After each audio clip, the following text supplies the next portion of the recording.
Hello friends, जय श्री राम। बहुत time बाद वीडियो बना पा रही हूँ। अभी ये नहीं कह सकती कि समय नहीं मिला, क्योंकि कभी कभी मति भ्रष्ट हो जाती है कि क्या करे क्या नहीं करे, समझ में नहीं आता। और देखो, जैसे कि हाउसवाइफ के साथ ज़रूर होता है। जैसे कि हम 10-15 दिन 20 दिन पढ़ते हैं तो उसके बाद है ना, कभी कभी हमारी मति भ्रष्ट हो जाती है कि कभी कोई कुछ बोल देता है या कुछ हो जाता है ना।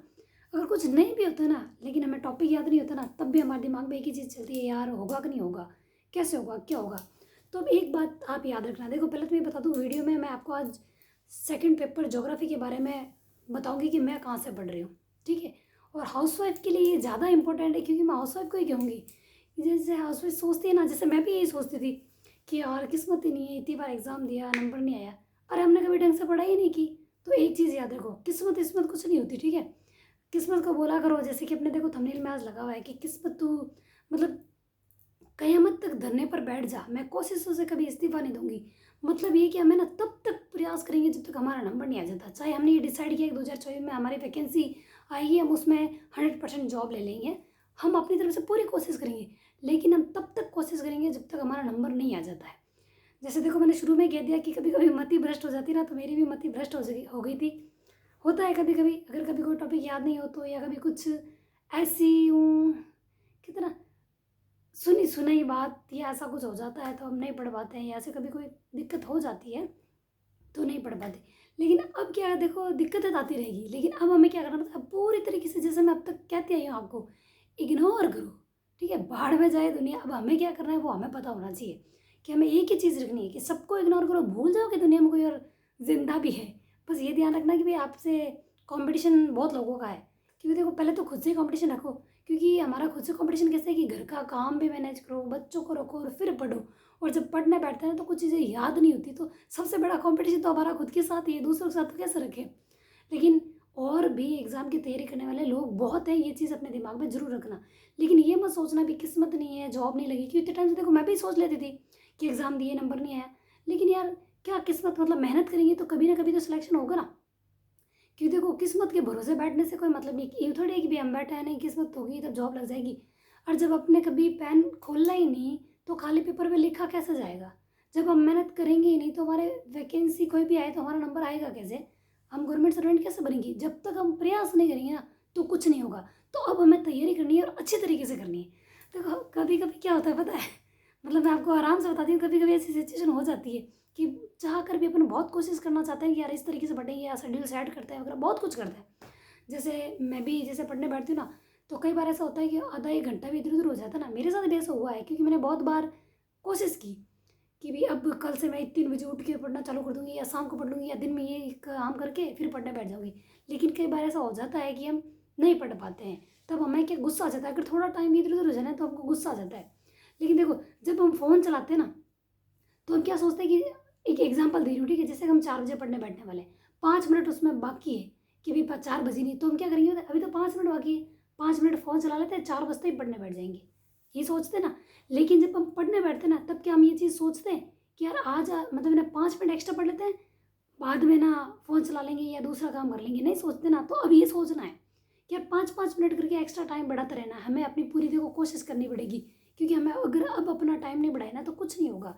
और मैं अब देखो, अब तक मेरा क्या कवर हो गया सिलेबस में, वो मैं आपको बता दी। मैं फर्स्ट पेपर का नहीं बताऊंगी, सही बात बता रही हूँ, क्योंकि फर्स्ट पेपर में थोड़ा कचरे जैसा चलता है। अब कचरा क्या हो गया मेरा, कि मैं हिस्ट्री चल रही थी मेरी इतने टाइम से, लेकिन मैं जब क्वेश्चन पेपर सॉल्व करती हूँ ना तो कई बार मेरी मिस्टेक हो जाती है। जैसे मैंने आपको कहा था कि बिना रिविजन के सब गड़बड़ हो जाती है। मैं रिविजन कर रही हूँ, लेकिन देखो राष्ट्रीय आंदोलन के नेता जो मेरे को सबसे बकवास लगता है, ठीक। अब जो लगता है, देखो मैंने अपनी चीज़ें एक्सेप्ट की, मुझे सबसे बुरा टॉपिक लगता है तो उसको मैंने 2 या 3 भागों में डिवाइड करके पढ़ूंगी। जैसे जवाहरलाल नेहरू और महात्मा गांधी पहले पढ़ लूँगी, उसके बाद 2 और ले लूँगी, इस तरीके से मतलब थोड़ा बांट बांट के पढ़ूंगी ना तो हो जाएगा। लेकिन देखो अब मैं क्या कर रही हूँ पता है, थोड़े टाइम तक जो चीज़ें मैंने अब तक पढ़ ली है, चाहे वो मेरा फर्स्ट पेपर हो या सेकंड पेपर हो, मैं सिर्फ रिवीजन करूँगी। अभी मैं कोई नया सब्जेक्ट हाथ में नहीं ले रही हूँ। जैसे मैंने आपको कहा था कि मेरे देखो फिजिकल ज्योग्राफी यानी भू आकृतिक विज्ञान, जलवायु विज्ञान, समुद्र विज्ञान, आर्थिक भूगोल और मानव भूगोल, आज मेरे मानव भूगोल कंप्लीट हुई है, जहाँ मैं कह रही थी कि 2-4 दिन में हो जाएगी, लेकिन नहीं हो पाई। लेकिन अब हो गई, क्योंकि कोई कोई वीडियो देखो 2-2 ढाई-ढाई घंटे का होता है ना, तो मेरा हो नहीं रहा था, ठीक है। और थोड़ी मेरी पढ़ाई यूँ चल रही थी, थोड़ी डिसमिस सी चल रही थी, ठीक है। तो अब मेरा क्या क्या हो गया वो मैंने आपको बता दिया, और मैं किस तरीके से कर रही हूँ वो भी बता दूँ। और देखो जो कमेंट आया था ना, उसका भी मैं रेस्पॉन्स दे देती हूँ कि मैं PDF निकालती हूँ या किस तरीके से पढ़ती हूँ। तो देखो पहली बात तो बता दूँ, ये बुक है सर की। और देखो इस बुक के बारे में कुछ क्वेश्चंस आए थे कि बुक अच्छी है, पीडीएफ निकाला है, सर की क्लास ले, किस तरीके से पढ़े, या कोई और बुक। तो देखो और बुकें मैंने बहुत बताई, ठीक है, ऑथेंटिक भी बताई थी और बहुत सारी चीज़ें बताई थी मैंने, पहल भी बताई थी। देखो सारी बुकें अपनी अपनी जगह पे अच्छी है, लेकिन देखो मैंने क्या सोचा पता है, कि सारी बुकों को मारो गोली, बस ये एक ही बुक पढ़ के जाऊँगी, मैं दूसरा कुछ नहीं पढ़ने वाली। अब चाहे वो ऑथेंटिक हो नहीं हो, क्या होगा उस समय देखा जाएगा। अरे कम से कम एक बुक तो ढंग से याद कर ले, इतने सारे के चक्कर में कुछ भी नहीं होगा। और मैंने ये कब का ही बता दिया था, आज नहीं बता रही, मैंने कब का बता दिया था कि मैं एक ही बुक पढ़ूंगी। और इस सर की बुक बहुत अच्छी है। जैसे ये कहा था कि सर की बुक में और पीडीएफ या मतलब जो सर के नोट्स है उसमें कुछ फ़र्क है क्या? देखो हल्का फुल्का सा फ़र्क है। कोई चीज़ सर पहले पढ़ा देते हैं, कोई बाद में पढ़ा लेते हैं, तो बुक में थोड़ा सा एक दो पेपर इधर उधर है कि भाई ये पहले पढ़ाया हुआ ये बाद में पढ़ाया, बस इतना सा फ़र्क है। ये एक दो लाइन ऐड करनी पड़ती है, और वो ज़रूरी भी नहीं है ऐड करना, क्योंकि सर ने देखो बुक ढंग से ही दी है। और कुछ ऐड करना है तो कर लो ना, जैसे मैंने भी ऐड किया है। और क्वेश्चन पेपर की बात बताऊँ तो देखो नाथ एप्लीकेशन की अभी बुक मेरे पास है नहीं तो मैं बता देती, लाइब्रेरी में पढ़ी है। और मैं कुछ दिन बाद लाइब्रेरी गई हूँ, मैं लाइब्रेरी नहीं गई थी, आज से मैंने वापस स्टार्ट किया है।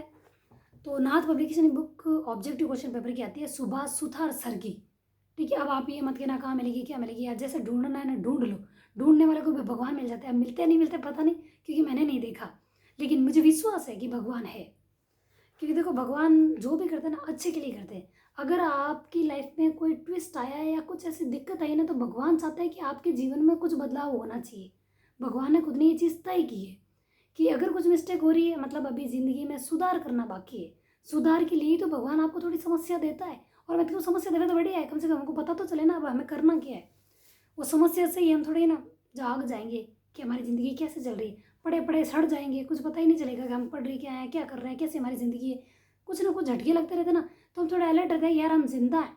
और जिंदा है तब तक कोशिश करनी चाहिए।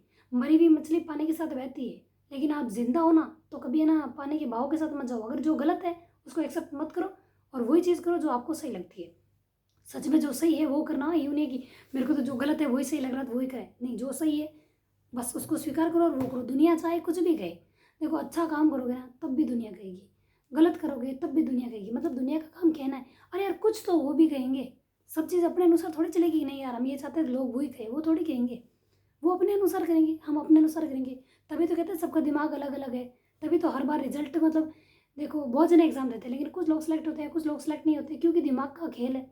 तो देखो सबका अपना अपना दिमाग है, कोई गलत सोचता है, गलत बोलना चाहता है, कोई अच्छा सोचता है, अच्छा करना चाहते हैं। तो इग्नोर मारो और पढ़ाई करो। तो मैंने अपना सिलेबस बता दिया आपको, और मैंने ये बुक बता दी। और रही बात पीडीएफ की, कि पीडीएफ मैंने कितने रुपए में निकाली, इतने सारे बुक के कितने रुपए लगेंगे, एक पेपर के मतलब ज़्यादा रुपए लगते हैं, या ऐसा भी एक कमेंट आया था। तो बता दूँ मैंने 950 रुपये या 56 रुपये दे या 950 रुपये दे, इतने लगे। और मैंने सारे 275 वीडियो है, उनमें से जितनी भी पीडीएफ अब कितनी है वो मुझे नहीं पता, ठीक है। लेकिन ज़्यादा पीडीएफ अपन कॉपी करवाते ना, निकलवाते हैं, तो उसकी रेट थोड़ी घट जाती है, ठीक है। आप देखना कोई ना कोई ऐसी मिल जाएगी आपको, मैंने उस हिसाब से निकाली। लेकिन देखो मैंने सिर्फ भूआकृति विज्ञान और समुद्र विज्ञान और जलवायु विज्ञान वो तो मैंने अपनी पीडीएफ से पढ़ा है। और बाकी जो मैंने ह्यूमन ज्योग्राफी पढ़ी है और आर्थिक भूगोल पढ़ा है, इकोनॉमिक ज्योग्राफी, वो मैंने इसी बुक से पढ़ा है। और मेरे को तो बस ये ठीक लग रहा है कि मैं यहाँ से पढ़ लूँ। और एक खान सर की बुक मैंने आपको बता दी थी, 1 मिनट वापस बता देती हूँ। जो चीज़ कर रही हूँ वो मैं आपको बता देती हूँ, ठीक है। आज करंट अफेयर्स की भी बता दूंगी, लेकिन मुझे लग रहा है मुझे करंट अफेयर फिलहाल बंद करना चाहिए वापस। ये देखो ये वाली बुक है मेरे पास, एटलस ये वाला है, तो मैं एटलस इसी में देख ली हुई है, मैंने बहुत बार बताया है, ठीक है। और ये भी मैं बता चुकी हूँ कि जो चीज़ मुझे उसमें समझनी होती है, मैपिंग से समझना होता है ना, वो मैं इसमें करती हूँ। ये भी मैं पहले बता चुकी हूँ, मेरे पुराना वीडियो देखोगे ना तो आपको पता चल जाएगा। मैं आज सिर्फ ये बता रही हूँ कितना हो गया और कैसे कर रही हूँ। आप चाहो तो वैसे कर सकते हो, आपकी खुद की कोई रणनीति है तो अपने बदलाव मत करो। आपको लगता है कि सही चल रहा है तो चलते रहने दो। मेरी देखो मेरी रणनीति मैं बदलती रहती हूँ, क्योंकि मुझे कभी लगता है यार ये थोड़ा सही से नहीं चल रहा है, कुछ कमी है। कमी लगता ही मैं उसमें थोड़ा चेंज करती रहती हूँ। क्योंकि देखो अगर एक ही ढर्रे से चलेंगे ना और हमको रिजल्ट नहीं मिल रहा है, तो मतलब हमें तरीकों में सुधार करना ज़रूरी है। गलत तरीके से चलते हैं तो रिजल्ट भी गलत ही मिलता है ना, तभी तो अभी तक हमारा नंबर नहीं आया ना। लेकिन इस बार आएगा, क्योंकि हमने थोड़ा अपनी पढ़ाई में बहुत सारा गैप दे दिया है ना, तो पढ़ाई करने में थोड़ा टाइम लगता है। और देखो करंट अफेयर्स की बता रही थी ना, तो देखो ये नरेंद्र सर की और ऐसी कैसी उन सर की आती है, उत्कर्ष वाले गौरव सर की, उनकी भी आती है 25 रुपये की बुक है। और इसमें देखो इस तरीके से दिया हुआ है, ऑब्जेक्टिव क्वेश्चन पेपर भी है, सिर्फ 25 रुपये की। देखो इतनी पतली सी है, आप पढ़ना चाहो तो पढ़ सकते हो, ठीक है। कुछ देखना चाहो तो देख लेना। और ऑब्जेक्टिव क्वेश्चन पेपर के लिए मैंने एक तो नात बता दी, और एक सर की बुक है, ये कुलदीप यादव सर की बुक है। और इसमें यूनिट वाइज दिए हुए हैं। जैसे आपके जलवायु विज्ञान कंप्लीट हो गई तो उसका अलग से पूरी यूनिट में सिर्फ उसी के क्वेश्चन है, मिक्सअप क्वेश्चन है, ताकि देखो हमारे जब यूनिट कंप्लीट हो जाए ना एक एक एक एक, तो नाथ के क्वेश्चन करने के बाद, थ्योरी पढ़ने के बाद हम ये बुक करेंगे। ठीक है, मैंने इसमें सिर्फ अभी अपने समुद्र विज्ञान इसमें से किया बुक में से, मतलब सर की जो PDF मेरे फ़ोन में है, मैंने वहाँ से सर का ऑनलाइन टेस्ट दिया। ठीक है, मार्क्स कम आए मेरे, लेकिन अगली बार अच्छा आएगा। जैसे कि 115 क्वेश्चन थे, 230 नंबर का था, लेकिन मेरे 112 ही नंबर आए। मतलब कोशिश की, लेकिन धीरे धीरे सब अच्छा होगा। देखो जहाँ 2-4 क्वेश्चन भी नहीं आ रहे थे, कम से कम 112 नंबर तो आए, मतलब आगे भी अच्छा होगा। बस ये सोच के चलो, मैं ये सोच के चल रही हूँ। देखो मैं आपको ये रियलिटी क्यों बता रही हूँ पता है, क्योंकि देखो बहुत लोगों की ये समस्या होती है कि मार्क्स कम आते ना तो वो थोड़े परेशान हो जाते हैं, यार अब कैसे होगा, या फिर जिनके ज़्यादा आते हैं ना तो वो फूल जाते हैं, बस हमारा तो सब अच्छा हो जाएगा। तो देखो धरती पे पैर रख के चलेंगे तो ज़्यादा सही होगा। हाँ हमारे अंदर कमी है तो हम उस कमी को पूरा करते हुए चलेंगे, और आराम से तैयारी करो, कोई टेंशन की बात नहीं। कम याद हो रहा है, कम ही सही, कम सब्जेक्ट पढ़ा रहे हो, कम ही सही, लेकिन जो पढ़ रहे हो उसको ढंग से पढ़ लो। और अभी मैं बता रही हूँ, देखो जो चीज़ मेरी पूरी हो गई है ना, उनका मैं थोड़े दिन सिर्फ रिवीजन करूँगी, कोई भी नया सब्जेक्ट नहीं उठाऊंगी। मेरा भी राजस्थान ज्योग्राफी मैंने स्टार्ट की थी फर्स्ट पेपर के लिए, लेकिन राजस्थान ज्योग्राफी मेरे चलती रहेगी, हिस्ट्री मेरे चलती रहेगी। राजस्थान फर्स्ट पेपर की बात कर रही हूँ, फर्स्ट पेपर में मेरे करंट अफेयर्स, राजस्थान ज्योग्राफी और हिस्ट्री, ये 3 चीज़ चल रही है। जिसमें करंट तो देखो डेली का पढ़ना पड़ता है, जैसे ये बुक मैंने आपको बता दी। और राजस्थान ज्योग्राफी अभी मेरे एक एक करके वीडियो देख के कंप्लीट करूँगी। और मैं देखो जैसे कहा ना, राजस्थान ज्योग्राफी पुरानी पढ़े नहीं पढ़े, तो मैं सर की पुरानी बुक पढ़ूंगी। इन्हीं सर की पुरानी बुक पढ़ी है मेरे पास, तो मैं देखो पुरानी ज्योग्राफी पढ़ रही हूँ, नई का बाद में देखूंगी। ठीक है, और जैसे बहुत कन्फ्यूज होता है, यार नहीं आएगी पुरानी आएगी, भाई मैं पहले पुरानी पढ़ूंगी, क्योंकि मुझे पुराने का भी नहीं पता, तो नई का और पुराने का मुझे क्या पता चलेगा कि चेंज क्या हुआ, नहीं पता। अब कुछ लोग कहेंगे कि यार इतना ही नहीं पता, हाँ भाई नहीं पता। ठीक है, मैं तो पुरानी पढ़ूंगी पहले, तो पहले मेरी पुरानी ढंग से कंप्लीट हो जाएगी, और जो भी कोई अभी एग्जाम होगा ना तो उसके अनुसार मुझे पता चल जाएगा कि नया आ रहा है पुराना आ रहा है क्या हो रहा है। कम से कम देखो पुराने में कोई इतना कुछ तो बदलाव हुआ नहीं होगा। ठीक है, जो बना है देखा जाएगा ना, पहले एक बार पुराने ढंग से पढ़ लूंगी, उसके बाद जो कोई भी अभी एग्जाम होंगे ना तो उसमें राजस्थान ज्योग्राफी के कैसे क्वेश्चन आए तो मुझे पता चल जाएगा। तो उसके अनुसार मैं अपने राजस्थान ज्योग्राफी में चेंज कर लूँगी कि मुझे नहीं पढ़नी चाहिए पुरानी, एक बार पुरानी तो ढंग से पढ़ लूँ। तो अभी भी मैं बता रही हूँ, राजस्थान ज्योग्राफी मैं पुराने पढ़ूंगी और कुलदीप यादव सर की बुक से पढ़ूंगी। और कुलदीप यादव सर की बुक बहुत अच्छी है, आपके पास अगर पहल है तो वो भी बहुत अच्छी है, ऑथेंटिक बुक से पढ़ रहे हो तब भी अच्छा है। मतलब देखो किताबें बुरी नहीं, पढ़ने वाले अपन बुरे हैं, क्योंकि अपन को कभी कभी कोई किताबें समझ में नहीं आती। जैसे देखो सविंदर सिंह की जो पुरानी बुक थी ना वो मुझे समझ में आती थी, लेकिन जो नई बुक है ना वो मुझे नहीं समझ में आई। मैंने देखा उसमें से भी, लेकिन मुझे नहीं अच्छी लगी, भाई जमी नहीं मेरे को, इसलिए मेरे को तो बस यही जमी है और मैं यही पढ़ूंगी, एक ही बुक लेके चलती रहूंगी। तो देखो कोई एक बुक को बार बार पढ़ेंगी तो ज़्यादा सही रहेगा। जैसे मैंने आर्थिक भूगोल को 2 से 3 बार पढ़ा, लेकिन अभी मेरे उसमें क्वेश्चन गलत हो रहे, लेकिन उसका मैंने अभी तक टेस्ट नहीं दिया। मैंने कहा जब तक थोड़ा ढंग से नहीं हो जाता ना मैं टेस्ट नहीं दूंगी, क्योंकि मैंने जलवायु विज्ञान का दिया 6 टॉपिक है, लेकिन उसमें भी मेरी मिस्टेक हुई। मतलब ये है कि मेरे को मेरा लेवल पता चल गया कि मैं कितना कर पा रही हूँ। देखो मतलब आप अगर अपनी रियलिटी खुद पहचानोगे ना क्वेश्चन पेपर सेट करके, जैसे क्वेश्चन पेपर में कोई नया नाम आ गया है, या तो आप अपने बुक में या किसी में ऐड करते रहो, नोट्स में नोट्स बनाते हो। ठीक है, मैं कोई चीज़ नहीं लिख रही हूँ, मैं तो बस किताब भली और मैं भली, सर का वीडियो देखती हूँ, किताब में निशान लगाते रहती हूँ, कुछ एक्स्ट्रा बोलता है तो उसमें लिख लेती हूँ, नहीं समझ में आता तो ऐड कर लेती हूँ, और क्वेश्चन पेपर पढ़ूंगी तो उसमें वो भी चीज़ ऐड कर लेती हूँ, बस उससे ज़्यादा कुछ नहीं। फिर क्वेश्चन पेपर बार बार पढ़ रही हूँ। क्वेश्चन पेपर कैसे करती हूँ, देखो मैं आगे हाथ रख देती हूँ, उसका आंसर देखती हूँ, लगता है मेरे वो गलत हो गया तो उसमें मैं गोल घेरा कर देती हूँ, फिर आगे बढ़ती और जो गोल घेरा करती हूँ उसके बाद जब उसका आंसर देखती हूँ, हाथों हाथ ही पहले तो मैं ऐसे टेस्ट दूंगी, उसके बाद मैं वैसा टेस्ट दूंगी कि भी कितने नंबर आ रहे हैं कैसे आ रहे हैं। क्योंकि मैंने एक बार जैसे सर के ऑनलाइन टेस्ट दिया ना तब मेरे 112 नंबर आए, 115 क्वेश्चन थे उसमें से, क्योंकि एक क्वेश्चन 2 नंबर का था इस हिसाब से। ठीक है, तो उस मैं पहले तो किताब से देख रही हूँ कि मैंने वो क्वेश्चन देखा, हाथ रख दिया, आधे आंसर के आगे मैं हाथ रख देती हूँ, क्वेश्चन देखती हूँ, अगर उसका आंसर नहीं आ रहा मुझे तो गोल घेरा कर देती हूँ। ठीक है, उसके बाद मैं उसका आंसर देखती हूँ, ये आंसर है, फिर अपनी थ्योरी में जाकर देखती हूँ कि उसका आंसर है वो क्यों है, और इसके बाद जो तीनों ऑप्शन है ना उनको देखती हूँ कि वो वहाँ पे क्या कर रहे हैं, मतलब वो कहाँ कहाँ से आए हैं। क्योंकि देखो अगर उन ऑप्शनों में से भी कोई क्वेश्चन बन सकता है ना, कि कोई तो सोच के उन ऑप्शंस को वहाँ रखा होगा ना कि हम किस वजह से कंफ्यूज हो सकते हैं, तो मैं वो भी देख लेती हूँ, फिर जो हो रहा है मैं उस पर राइट कर लेती हूँ, लेकिन उसके 3 ऑप्शन वो भी मैं ढंग से देखती हूँ। कई बार होता है ना मिलान करने वाले, तो उसमें भी मेरे जैसे 2 निकाल देती हूँ मैं आंसर, लेकिन तीसरा भी कई बार ऐसा होता है ना वो मुझसे हो नहीं पाता, तीसरा भी अलग दे देते हैं, तब गड़बड़ हो जाती है। अगर 2 एक जैसे हो तो आराम से कर लेती हूँ, लेकिन जब तीसरा भी अलग हो ना तो इसका मतलब अपन को बहुत तैयारी की ज़रूरत है कि कभी कभार 3 पूछ ले ऐसे, तो कि मिलान करो में 3 गड़बड़ हो जाए तो इस हिसाब से देखो आराम आराम से करेंगे, सब अपने अच्छा होगा। तो मैं अभी सिर्फ रिवीजन करूँगी, कोई नया टॉपिक नहीं लूँगी। फिर भी देखो आपका कोई कमेंट है तो देखो एक बात मैं बता दूँ, संस्कृत डिपार्टमेंट से वैकेंसी आई है, D++ से पीजीटी टीजीटी की वैकेंसी आई है। जिनके सीटेट क्लियर है या जिनके बीएड और एमए हो रखा है वो ये फॉर्म भर सकते हैं। और पूरी जानकारी देखो आप खुद ही पता करो, कुछ तो मतलब आत्मनिर्भर बनो रे, किसी के भरोसे मत रहो कि यार वो मुझे बताएंगे। हाँ देखो मेरे भी ऐसा होता है, जब मुझे नहीं पता चलता ना, मैं भी अपने किसी अड़ोसी पड़ोसी से पूछती हूँ। जैसे लाइब्रेरी में मैं उनसे पूछ लेती हूँ कि भाई इसका क्या है, मुझे नहीं समझ में आता तो मुझे पूछना पड़ता है। और देखो अगर अपन एक बार क्वेश्चन पूछेंगे ना तो एक बार बेवकूफ़ बनेंगे कि कोई बात नहीं, एक बार सबके सामने बेवकूफ़ बन गए, कोई दिक्कत नहीं। जिसको जैसा सोचना है भाई इसको इतना ही नहीं आ रहा है, हाँ भाई नहीं आ रहा है। लेकिन अगर वो अपन ने नहीं पूछा और फिर भी वो अपन को नहीं आया ना, तो अपन ज़िंदगी भर बेवकूफ़ बनेंगे कि यार ये भी अभी तक नहीं आ रहा है, ये अभी तक नहीं आ रहा है, इस तरीके से हो जाए। इसलिए कोई नहीं, जो नहीं आता सीधा उसका आंसर किसी से भी पूछ लो। भले ही आपको ये नहीं आ रहा है कि राजस्थान की राजधानी जयपुर है, वो भी नहीं आ रहा है, चिंता नहीं करनी, वो भी पूछ लो। एक बार कि भाई इतनी सी चीज़ नहीं आ रही, हाँ भाई नहीं आ रही। इसका मतलब देखो जो नहीं आ रही ना वो तो हम आराम से करेंगे, नहीं आ रही वो हम सीख लेंगे, जो आ रही है वो तो हम कर लेंगे। लेकिन जो नहीं आ रही है वो पूछ पूछा के समझ समझा के एक बार ढंग से कर लेंगे ना, तो वो हमारा आराम से हो जाएगा। देखो एक चीज़ आपको पता होगी कि अगर कोई चीज़ हम आराम से अपन को याद होती ना, उसमें हम भले ही गलती कर लेते, लेकिन अगर कोई चीज़ हमने नक्कल करके या किसी से पूछ के किया तो उसमें हम दोबारा गलती नहीं करते। और ये चीज़ सच है। देखो 10th क्लास में मैंने प्लास्टर ऑफ पेरिस एक क्वेश्चन मतलब था, उसके अंदर 2-4 लाइनें लिखनी होती थी। वो मैंने ना, एक किताब थी कुछ, कोई गाइड आती थी, गाइड का नाम मुझे याद नहीं है, उसमें पेज नंबर 40 पे लिखा हुआ था गाइड में। तो मैंने वो वहाँ से देखा था ना, तो मुझे पेज नंबर तक याद थे कि मैंने उसकी नकल की थी। यूँ नकल नहीं की थी एग्ज़ाम में, मतलब मैंने उसको वापस कर लिया, क्वेश्चन पेपर दे दिया कर दिया। उसके बाद में मैंने उसको ढूंढा, फिर उसको मैंने लिखा कि हाँ ये मतलब वो नकल ही हुई ना एक तरीके से, कि नहीं आ रहा था एक बार उसको देख लेते, तो मैंने वो नकल ही की थी। तो प्लास्टर ऑफ पेरिस की मतलब नकल चीज़ की हुई है ना, वो हम नहीं बोलते। और किसी के सामने अगर हम पूछते और वो हमें नहीं आता ना, तो पूछी हुई चीज़ हम कभी नहीं बोलते, क्योंकि हमें ऐसा लगता है यार कहीं हमारी इंसल्ट ना हो जाए, हम ऐसी चीज़ पूछ रहे हैं, यार ये तो बहुत ईजी है अगले के लिए। तो हो सकता है वो पार्ट उसके लिए ईजी और अपने लिए टफ हो, और क्या पता अपन को जो चीज़ आ रही है वो उसके लिए टफ हो, ऐसा हो सकता है। ये मत सोचो यार उसको तो सब कुछ आ रहा है। हाँ कोई कोई लोग बहुत मतलब इंटेलिजेंट होते हैं, उनको सब कुछ आता है, मतलब यूँ आंसर देते हैं सब।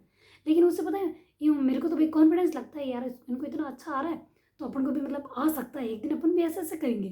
कहते ना ये तो मैं चुटकियों में कर लूँ, तो अपन भी एक दिन चुटकियों में ज्योग्राफी करेंगे, थोड़ा टाइम लगेगा, मुझे बहुत टाइम लगेगा। और ज्योग्राफी मेरा देखो फेवरेट सब्जेक्ट है, क्योंकि देखो मैंने ये ज्योग्राफी क्यों लिया था पता है, जब पहले पता नहीं था मेरे को कि मैंने जब ग्रेजुएशन की थी, मेरी 11th 12th में ज्योग्राफी नहीं थी, और मैंने ग्रेजुएशन की थी ना तब लिया था। तो उसमें क्या था पता है, डायग्राम बनाओ उसी के अंदर ऐड कर लो, कुछ थ्योरी लिखने की ज़रूरत नहीं। मतलब लिखने में इतनी मौत आती थी कि डायग्राम बनाया और उसी में ऐड कर लिया, इसलिए मैंने ना ज्योग्राफी ली थी। लेकिन मुझे ना, मैं बचपन से जैसे ड्राइंग वगैरह में कोई, जैसे कहते हैं ना छोटी क्लास में चित्रकला की भी एक परीक्षा होती थी, तो उसमें मैं यही बनाती थी, एक मतलब कंप्यूटर बनाती, उसके अंदर एक अर्थ बनाती, उसके ऊपर पेड़ पौधे वगैरह बनाती, इस तरीके से बनाती थी। तो उस समय से मेरे ज्योग्राफी दिमाग में है कि भाई मुझे पृथ्वी के बारे में पढ़ना है। या फिर ज्वालामुखी बनाती थी, पहाड़ वगैरह बनाती थी। दूसरी मुझे कोई चीज़ नहीं आती थी कि मैं क्या बनाऊँ, बस मतलब ऐसी चीज़ बनाती थी, तो मेरे दिमाग में ज्योग्राफी उस समय से थी। लेकिन 11th 12th में मेरे पास नहीं थी। तो अब देखो जो वीक है जो वीक है, लेकिन इसका मतलब ये थोड़ी ज़िंदगी भर वीक ही रहेगी, आ जाएगी। और आप ये चीज़ सोचो, अगर आपको इंग्लिश नहीं आती तो आप इतनी टेंशन लेते हो नहीं, लेकिन ज्योग्राफी नहीं आ रही तो आप टेंशन ले रहे हो, क्योंकि हिंदी में सब कुछ लिखा और वो भी आपको नहीं आ रहा है। तो धीरे धीरे सब आ जाएगा, ठीक है। और भी कोई दिक्कत हो तो आप कमेंट करो। और देखो हाउसवाइफ के लिए मैं एक ही चीज़ फिर से बोल रही हूँ, किस्मत हमारी धरने पे बैठी है, लेकिन हार हम भी नहीं मानेंगे, हम भी तब तक कोशिश करेंगे कि जो लोग हमें जो कुछ सबक सिखा रहे हैं ना, तो उनसे हम थोड़ा मतलब अलग हटके निकलेंगे। हम कोशिश करेंगे कि उनके सबक से हम शिक्षा लें। वो हमें जीरो समझते हैं तो हमें अपने जीरो के आगे कुछ संख्या लगानी, मतलब उधर लगानी संख्या, उधर नहीं, संख्या लगानी, मतलब उसका आगे देखो जीरो से ही सबका मोल होता है।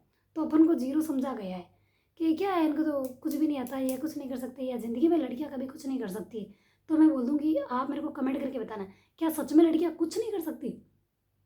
जिनकी सोच ऐसी है ना कि लड़कियाँ कुछ नहीं कर सकती, तो भाई तुम लोग साइड में बैठ जाओ, कोई बात नहीं, हम कुछ नहीं कर सकते, आप लोग कर लो।